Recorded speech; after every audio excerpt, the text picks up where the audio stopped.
श्रीगुरुभ्यो नमः। हरि ओम। श्रीमहागणाधिपतये नमः। श्रीमहासरस्वत्यै नमः। हरि ओम।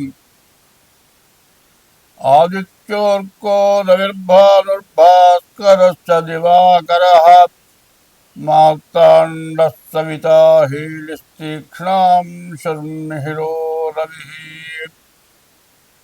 यत्कर्ता जगतां भर्ता संहर्ता महसां निधिः प्रणमामि तमादित्यं बहिरन्तस्तमोपहम्। 2026వ సంవత్సరం. ఇప్పుడు ఈ సంవత్సరంలో ముందుగా శని ఎట్లా ఉన్నాడు చెప్పుకుందాం. ఏ రాశికి ఎట్లా ఉన్నాడు శని ముందు ముఖ్యంగా మనం చెప్పుకోవాలి. అయితే దానికి ముందుగా ఒక విషయం చెప్పుకుందాం. ఎట్లా అంటే అసలు 2025 నుంచి 2028 వరకు, 2025 టు 28, 2028 వరకు కూడా గ్రహస్థితులు పూర్తిగా బాగాలేవు. ఈ గ్రహస్థితులు బాగా లేకపోవటం కారణం ఏంటంటే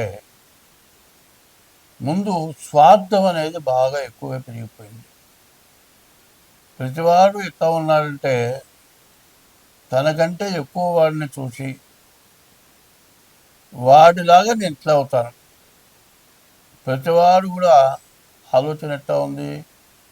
కొన్ని కోట్లు టాటా, బిర్లా ఇట్లాంటి వాళ్ళు ఉన్నారు, మరి లేకపోతే సినిమా యాక్టర్లో ఉన్నారు, లేకపోతే రాజకీయ నాయకులు ఉన్నారు. వాళ్ళు వందల కోట్లలో ఉంటున్నారు. మనం కూడా ఎట్లా పెరగాలి అనేటువంటి ఆలోచన ప్రతివాడికి వస్తుంది. కొంతమందికేమో ధర్మమైన మార్గంలో వస్తుంది కోట్లు. బిజినెస్ ద్వారా రావచ్చు. బిజినెస్ వ్యాపారం ద్వారా కూడా కొన్ని పొరపాట్లు చేస్తే కూడా రావచ్చు. అదే యాక్టర్లు అనుకోండి, వాళ్ళ మంచి యాక్టర్ అయితే వాడికి ఒక వేషానికి ఎంత తీసుకుంటారు, అట్లా కూడా వాళ్ళు సంపాదించుకోవచ్చు. కానీ మనమందరం కూడా అట్లా సంపాదించుకోవాలంటే అవుతుందా కాదా అనే ఆలోచన లేదు. ఎప్పుడు కూడా ఏమవుతుందంటే వాళ్ళ పరిస్థితి ఏం చేయాలంటే ప్రతివాళ్ళు కూడా మనకంటే కింద వాడిని చూసి, మనకంటే తక్కువ వాడిని చూసి మనం బాగున్నాం, మనకంటే కష్టపడేవాడిని చూసి, ఇబ్బంది పడేవాడిని చూసి వాడికి ఏదైనా సహాయం చేద్దాం అనే మనస్తత్వం ప్రతి వ్యక్తికి ఉండాలి. మనకంటే గొప్పవాళ్ళని చూసి మనం వాళ్ళగా ఎట్లా అవుతాం అనుకోవటం మంచిది కాదు. మనకంటే తక్కువ వాడిని చూసి మనం బాగున్నాం, మన చేతనే సహాయం మనం చేద్దాం అనుకుంటే దీన్ని చూస్తే కోటీశ్వరుడు కూడా మిగతా వాళ్ళకి సహాయం చేస్తాడు. ఇప్పుడు ఎట్లా ఉందంటే ఒక పెద్ద వ్యాపారస్తుడు ఉన్నాడు అనుకోండి, అతని దగ్గర ఒక వర్కర్ ఉంటాడు, పనిచేసేవాడు.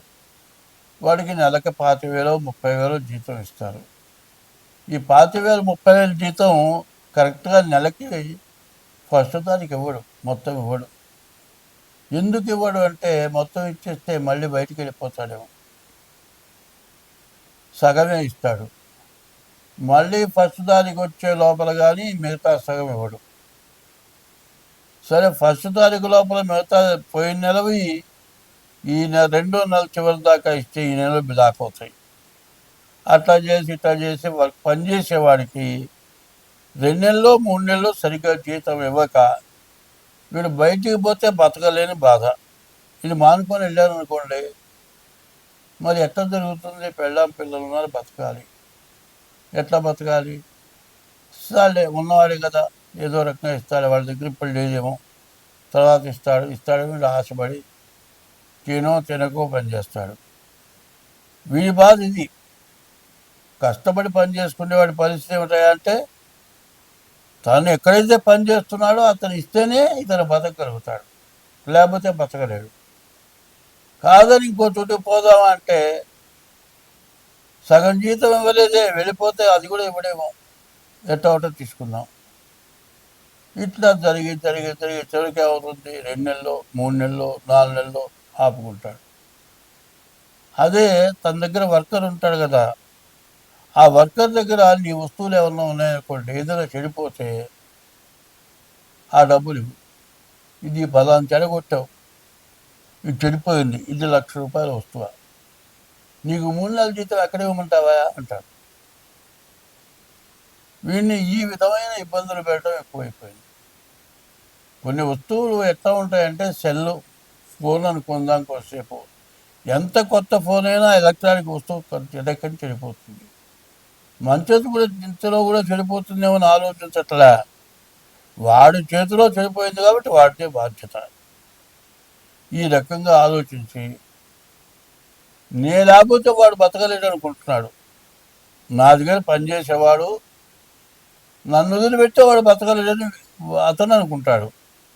వీడేం చేస్తాడు, చూస్తాడు 2 నెలలు 3 నెలలు 4 నెలలు 5 నెలలు చూస్తాడు. జీతం ఇవ్వకపోతే ఏం చేస్తాడు, వాడు మానుకొని బయటికి వెళ్ళిపోతాడు. బయటికి వెళ్ళిపోయి అంత జీతమైన చేస్తాడు. ఈ విధంగా ఎప్పుడు కూడా ఒకటి మనిషికి కావాల్సింది ఏమిటి అనేది ముందు ఆలోచన ఎవ్వరికి ఉండలే. ఎప్పుడు కూడా మన దగ్గర పనిచేసేవాడు ఉన్నాడంటే వాడు ఫస్ట్ పడుకోకూడదు, వాడు సుఖంగా తినాలి, బతకాలి. కాదు వాడికి ఏదైనా నలజీతం కాకుండా ఇంకా కొద్ది గొప్ప మనం ఇద్దామనేటువంటి మనస్తత్వం ఉండాలి. అట్లా ఉంటే నీ దగ్గర వర్కరు మానుకొని వెళ్ళిపోడు. అదే కాదు, నీ వర్క్ ఖచ్చితంగా బాధ్యతగా చేస్తాడు. అది ఆలోచించట్లే. ఎంతసేపు జీతం నువ్వు సరిగా ఇవ్వకుండా వాడిని ఇబ్బంది పెట్టి వాడు వెళ్ళిపోకుండా నీ బ్లాక్ చేస్తున్నాను, వాడే పడి ఉంటాడు అనేటువంటి దురాలోచన. ఎట్లా ఉంటుంది, వాడిని ఇబ్బంది పెట్టడమే దురాలోచన. దూరంగా ఆలోచించే ఆలోచన ఏంటంటే, నువ్వు వాడికి ఇచ్చే జీతం కాక అదే నీ వర్క్ ఇంత చేస్తే నీకు అంత ఎక్స్ట్రా ఇస్తాను ఇట్లా సహకారం చేస్తూ ఉండటం పోయి ప్రతి వాళ్ళకి ఏమొస్తుంది అంటే, తన దగ్గర పనిచేసేవాడు తను దొక్కేయాలి. తర్వాత ప్రతివాడు కూడా ఏం చేస్తాడు, ఇట్లా చేస్తుంటే నా ఓనర్లాగా నేను కూడా ఉండాలని వీడు అనుకుంటాడు. ఇందువల్ల ప్రతి చోట ఇదే గొడవ. రాష్ట్రంలో ఉన్నవాడు కేంద్రానికి పోవాలనుకుంటాడు, మన దేశం వాడు ఇంకో దేశాన్ని కొట్టాలనుకుంటాడు. ఇట్లాంటి స్వార్థాలు 25 నుంచి 28 వరకు వస్తుంది. దీనివల్ల కొట్టుకోవడం, తన్నుకోవడం, చంపుకోవడం, పొడుచుకోవడం, యుద్ధాలు చేసుకోవడం ఇవి జరుగుతున్నాయి. దీన్ని అరికట్టాల్సిన అవసరం ఉంది. ఇవన్నీ కూడా నువ్వు చేసే పాపం వల్లే వస్తుంది. ఏ జీవరాశిని కూడా 84 లక్షల జీవరాశులు ఉన్నాయి. నోరు లేని మూగ జీవాలు ఉన్నాయి. ఏ జీవరాశిని కూడా కష్టపెట్టకుండా మనం ఉంటే, అందరూ బాగుండాలని కోరుకుంటే మనం బాగుంటాం, అందరూ బాగుంటారు. ఇది లేకుండా ప్రతి వాళ్ళకి స్వార్థం, అందరికంటే నేను పెరగాలి. ఇటువంటి దురాలోచన వచ్చి ప్రపంచం మొత్తం నాశనం అయిపోవటానికి దగ్గరికి వచ్చింది. ఇదివరకు 2 ప్రపంచ యుద్ధాలు వచ్చినాయి, 3వ ప్రపంచ యుద్ధం వస్తుందేమో అన్నంత భయంకరంగా ఉంది. పైన బంగారం వచ్చేప్పటికల్లా విపరీతంగా పెరిగిపోయింది. పోనీ బంగారం ఒక్క గొలుసు కొనుక్కోవాలంటే 4 లక్షలు అవుతుంది. 4 లక్షలు పెట్టి గొలుసు కొనుక్కొని మెళ్ళో వేసుకుంటే గొలుసు తెంపుకుపోయే దొంగలు తయారైనారు. దొంగలు అయినారు, మంచి వాళ్ళు తక్కువైనారు. దీనివల్ల చాలా నష్టం, కష్టం ఎక్కువ అవుతుంది. ఇది బాగా గ్రహించుకొని ఉదార స్వభావం ఎవరికైనా మనం సహాయం చేద్దాం. ఒకటి, నీ ఇష్ట దైవాన్ని పూజిద్దాం. ఒకటి, తల్లిదండ్రులకు అన్నం పెడదాం. ఒకటి, భార్యను జాగ్రత్తగా చూద్దాం. ఒకటి, ఇటువంటి స్వభావాలు మనకు గనక ఉంటే మనకు ఎటువంటి నష్టాలు రావు. ఇట్లా ఉండేప్పుడు జాతకం చూపించుకుంటే మీరు అన్ని విధాలు బాగుంటారు. స్వస్తి. 2000 సంవత్సరం, ఈ సంవత్సరం మొత్తానికి శని ఎట్లా ఉన్నాడు అనేది కావాలి. శని ఒక రాశిలో 2 సంవత్సరాల 6 నెలలు ఉంటాడు. ఈ శని మార్చి 30వ తారీఖు కుంభం నుంచి మీనానికి వచ్చాడు శని. మీనానికి వస్తే ఈ శని వల్ల వచ్చే ఇబ్బందులు కష్టాలు ఏమిటి, అసలు శని వల్ల వచ్చే కష్టాలు ఏంటో ముందుగా తెలుసుకోండి. ముందు చెప్తున్నా, శని వల్ల కష్టము ఉంటుంది, సుఖము ఉంటుంది, రెండు ఉంటాయి. ఎట్లా ఉంటాయి అనే దానికి చెప్పాలి. ఇప్పుడు నువ్వు ఎవరికి ఎటువంటి ద్రోహం పాపం చేయకుండా ఉంటే నిన్ను శని లాభింపజేస్తాడు, నీకు బాగా డబ్బులు వస్తాయి, నువ్వు చేసే వృత్తిలో బాగా పైకి వస్తావు. కానీ నువ్వు ఏదైనా మహాపాపం చేస్తే, కొంతమంది ఉన్నారు, ఒక ఆడ మనిషి ఉందండి, ఎవరు లేనప్పుడైతే ఆ పిల్లని చెరగొట్టేసేస్తాడు. ఎవరు చూడలేదు కదా అనుకుంటాడు. కానీ ఎవరు చూడకపోతే కూడా నువ్వు ఆ అమ్మాయిని చేసిన పాపం అనేది ఏలినాడు శని టైంలో నీకు ఇబ్బంది కలుగుతుంది. ఎవరి సొమ్మన్నా దోచుకున్నావు, దొంగతనం చేశావు, ఏలినాడు శని టైంలో నీకు ఇబ్బంది కలుగుతుంది. అదే తల్లిదండ్రులకు అన్నం పెట్టలేదు, ఏలినాడు శనిలో కష్టం వస్తుంది. భార్యని బాగా హింసించావు, భార్యని నువ్వు కొడితే నిన్ను తిరిగి భార్య కొట్టలేదు, ఆడ మనిషి మగవాడిని కొట్టలేదు, ఏం చేస్తుంది, ఏడుస్తుంటే కూర్చుంటుంది. ఇట్లా భార్యని ఇబ్బంది పెడితే కూడా నీకు ఏలినాడు శనిలో కష్టం వస్తుంది. అయితే అదే శని పట్టాడురా నాకు అంటారు. శని పట్టాడు, ఏ కష్టం వచ్చిందా శని పట్టాడు. శని పట్టాడు అనేది కాదు, శనిని నువ్వు పట్టావు, నువ్వు అర్థం చేసుకోవట్లే. శని నువ్వు పట్టావు, ఎట్లా పట్టావు, నీవు పాపం చేసి ఆ పాపం నిన్ను అనుభవింపజేస్తున్నాడు శని అనేది నీకు తెలియట్లే. శని నువ్వు చేసిన పాపం 30 ఏళ్లకు ఒకసారి ఏలినాటి శని వస్తుంది. ప్రతి మానవుడికి 30 ఏళ్లకు ఒకసారి, దాదాపు 60 ఏళ్ళు బతకడమే కష్టంగా ఉంది. అదే 100 సంవత్సరాలు బతికే వాళ్ళకైతే 3 సార్లు వస్తుంది ఏలినాడు శని. ఈ ఏలినాడు శనిలో ఇప్పుడు చాలా కష్టం, చాలా బాధలు పడుతున్నారు జనం. ఇప్పుడు ఏ రాశి వాళ్ళకి శని బాగాలేదు, ఏ రాశి వాళ్ళకి ఇబ్బంది ఉంటుంది, దాని గురించి ముఖ్యంగా చెబుతాం. మిథున రాశి, ఈ మిథున రాశికి వచ్చేటప్పటికల్లా ఎట్లా ఉంటే నాకు చూద్దాం. మిథున రాశికి శని వల్ల మాత్రం ఎటువంటి ఇబ్బందులు కష్టాలు లేవు.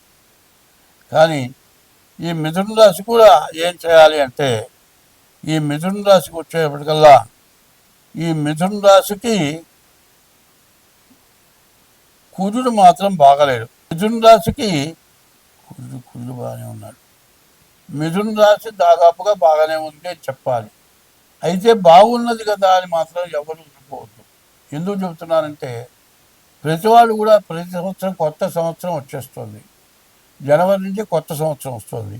ఈ సంవత్సరం వల్ల మీకు ఎట్లా ఉందో చూసుకోవాల్సిన అవసరం ఉంది. కాబట్టి ఈ రాశి వాళ్ళు ఏం చేయాలి, ముందు డేట్ ఆఫ్ బర్త్ ద్వారా జాతకం చూపించుకోండి. ఈ జాతకం చూపించుకోవాలంటే మీకు డేట్ ఆఫ్ బర్త్ లేకపోతే హస్త సాముద్రిక ద్వారానైనా సరే మీ జాతకం చూస్తాం. అట్లా జాతకం చూపించుకోవాలనేటట్లయితే పుట్టిన తారీఖు, నెల, టైము, సంవత్సరం కావాలి. అట్లా లేని పక్షంలో అది చేతులు ఫోటో తీసి వాట్సాప్లో పెడితే మీ జాతకం చెప్తాం. అట్లా చెప్పాలంటే ఫీజు ఉంటుంది, తగిన ఫీజు తీసుకొని మీ జాతకం చెప్పడం జరుగుతుంది.